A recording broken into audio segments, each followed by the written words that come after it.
ஜென்மாந்திர கிருத்தம் பாவம் வியாதி ரூபேன பார்த்ததே அப்படின்னு சொல்கிறாங்க இல்லையா.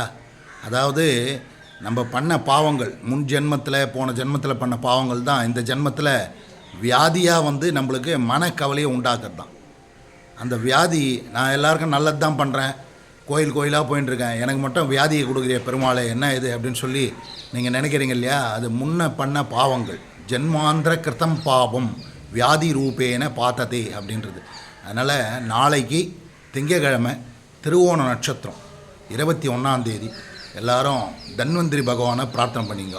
பிரார்த்தனை பண்ணிவிட்டு மனசில் இருக்க சோகம் இந்த வியாதி வராமல் இருக்கணும் அப்படின்னு சொல்லி பிரார்த்தனை பண்ணிவிட்டு, முன்னாடி நான் ஏதாவது பாவம் பண்ணியிருந்தா கூட அதுக்கு பிராயச்சித்தமாக இன்றைக்கி உன் பாதத்தை பிடிக்கிறேன், உன்னையே நினைக்கிறேன், எனக்கு ஏற்படுதான அந்த பாவங்கள் தீரணும்னு சொல்லி பிரார்த்தனை பண்ணிங்க. நோய்கள் தீரணும் அப்படின்னு சொல்லி பிரார்த்தனை பண்ணிட்டு, மருத்துவராக இருக்கக்கூடிய கலியுக மருத்துவர், இன்றைக்கி மருத்துவர்கிட்ட போனால் கூட சரியாகாத நோய் அந்த மருத்துவரால் தான் சரி பண்ண முடியும், அதுதான் தன்வந்திரி பகவான்.